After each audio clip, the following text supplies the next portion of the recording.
Hi, my name's Phil. I like to talk about politics, and earlier this week MPs voted by just a single vote on a single amendment to make it more difficult for our government to take us out of the EU without a deal.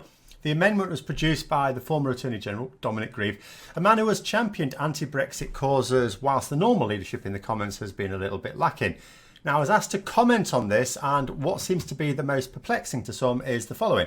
So, the vast majority of Parliament do not want us to leave without a deal. And it's not just that it isn't their preferred option, it is not considered an option at all. It absolutely must not happen.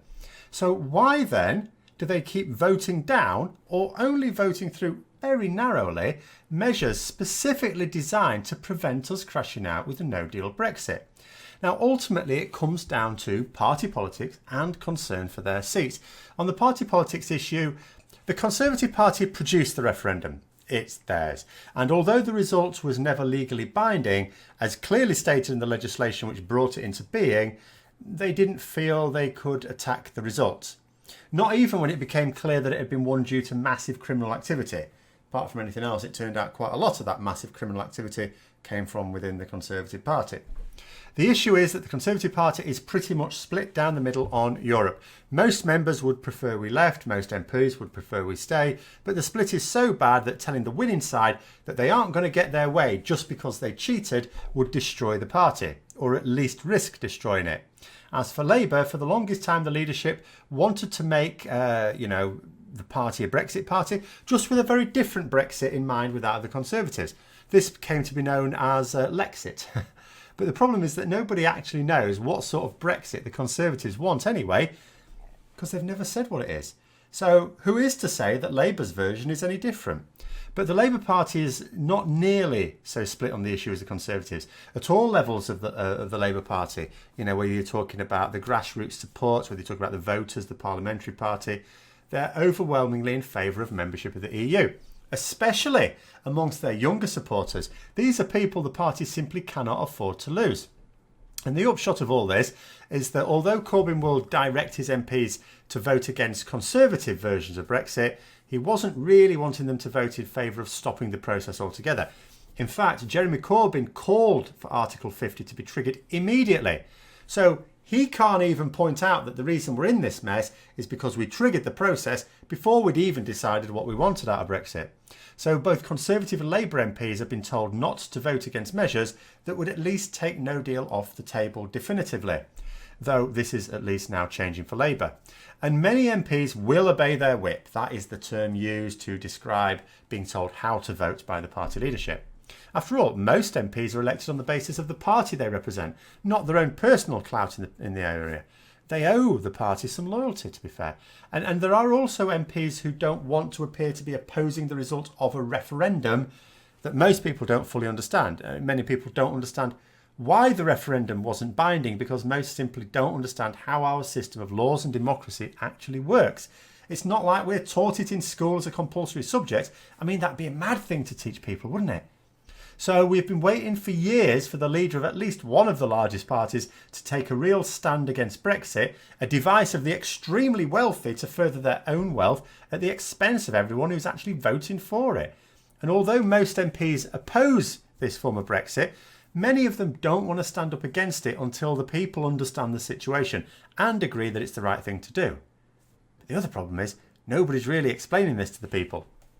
So we have a scenario whereby MPs are just waiting for the point at which they'll be forced to act. If they act too soon, then the Brexiteers will say they had Brexit stolen from them, they had it all under control, it was all fine.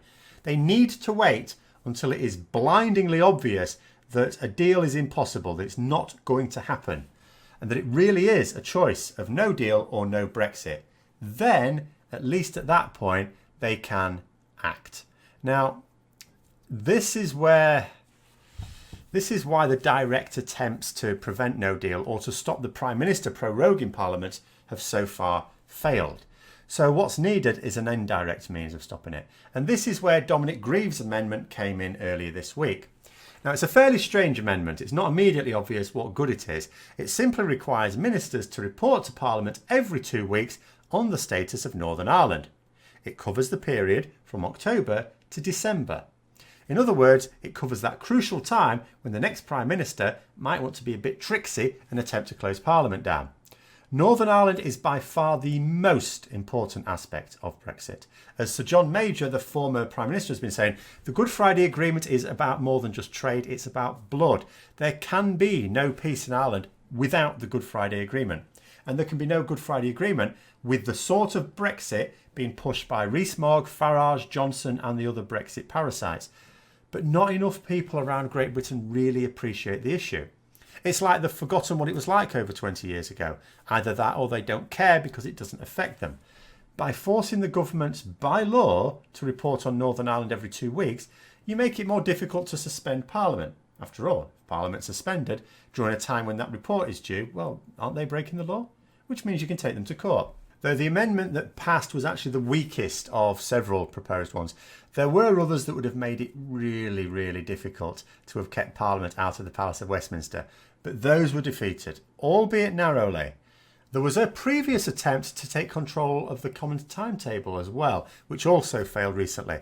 So if there is to be a rebellion in the Commons, then it is not coming just yet.